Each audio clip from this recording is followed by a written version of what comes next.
The very popular podcast turned TV drama Dirty John was based on the real-life story of Debra Newell and the con man that she fell in love with, and the ultimate betrayal and demise of the abusive John at the hands of Debra's daughter, Terra. This is an absolute amazing, incredible story. Incredible story. The real Terra Newell has taken that experience and is now trying to inspire others to recognize the signs of abuse in relationship. And Terra is here to talk all about it. Hi, Terra. Hi, thank you so much for having me. My gosh, thank you for coming. I don't even know where to start. Where do we back up, and how do we get to where we talk about this issue? But I guess your mom met this person, John. Yes. And tell me at the beginning it's all wonderful and great, right?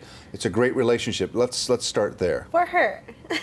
Oh, really? Yes. Okay. You recognized early that something was not right with him. So I only met him twice, like the full time that I knew him. Well, 3 times because of the end. Right. Wow. But I only met him like twice. I went to Thanksgiving the weekend before Thanksgiving, and I actually didn't go to Thanksgiving Day because I wasn't allowed because an incident happened the day before Thanksgiving. Mm-hmm. But what was it about him that you just instinctively knew something wasn't right? What was it that you recognized that now you're going back in your head saying, I should have said something more? I honestly don't think that there's anything that I could say more of because I was verbal about it, and I did notice him not look people in the eyes when he was talking to them. Also, he would use my mom's cars. He had elaborate stories of why he didn't have his cars and a house and so on. It was just like all these crazy stories, and it was like, wait a minute, this sounds really elaborate and sounds untrue. And I want to know why he's using your car all the time, because insurance would, get you the money right away if you had an accident in the car or whatever excuse he was giving. Or get your rental car. So right away in the relationship, he was taking advantage of your mom in every possible way, and you didn't like it. Yeah, I didn't like it. And my sister actually lived with my mom for a minute, and they lived together, and they had to separate because my sister didn't like John, and she knew something was up about him, and my mom moved to Balboa to separate that and have a happy relationship. And then, of course, we know what happens if you watch the show or listen to the podcast at all. I mean, what ultimately happens with all of that. But, I mean, how difficult was it for you? Because I think there's a lot of people that watch that know of a loved one. Maybe it's their mom, maybe it's their sister, maybe it's their aunt, maybe it's their friend that gets involved with a man like this, or even a woman like this who does something, who's a con artist. What's it like for you as the person who loves that woman or man? Well, I felt like I was losing my mind. I felt like I was going crazy.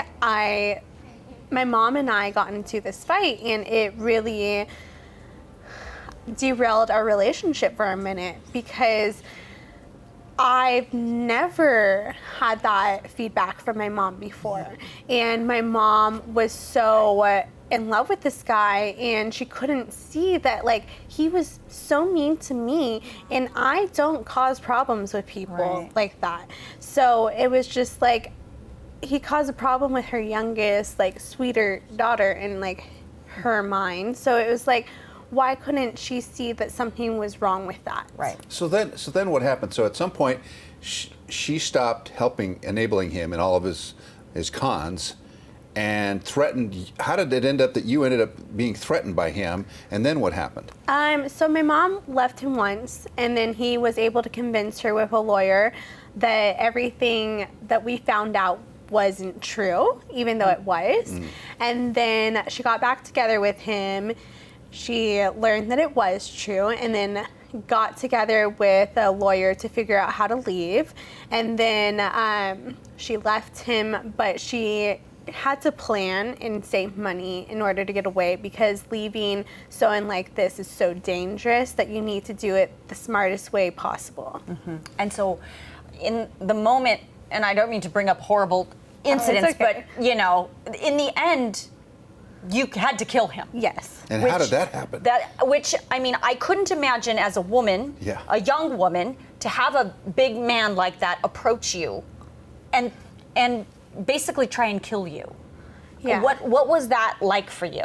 I mean, it was very traumatic, and in the instant I was trying to get to the Jason Aldean concert, Right. so I was just like, Priorities here. Yeah. so it was just like, not today, you know. Right. And I was like, Today. You can't kill me today. I got to go to Jason Aldean. yeah. Wow. So I just like, well, I saw him and he looked me in the eyes and grabbed me by the waist and said, "Do you remember me?"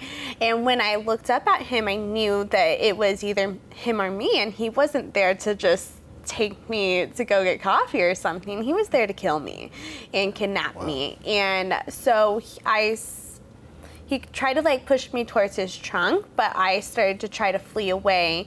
And when I tried to flee away, I was unable to disconnect. I ended up on the floor. And then that's when I realized he had a knife and he actually did stab me.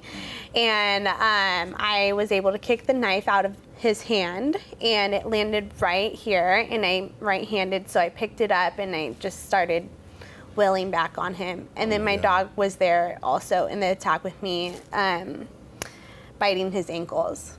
And obviously he was trying to hurt you to get back at your mom. Yes. Or to try and to threaten her again or do whatever it was, you know, his normal con that he did for all of these years. What did your mom, I mean, obviously we saw in the TV show, but I want to know in real life, when your mom came to the hospital and saw you in that condition and realized what had happened to you, what did she say to you about all of those times that you said, "Mom, you've got to get away from him"? I don't think that I really wanted to say anything about that, because as much as this person was such a bad person, there was still a connection of love there. And I've been with someone that was a narcissist before, and I understand that it can be so confusing. Like, you think that this person has goodness in them and you want to see that, but really they're a horrible person.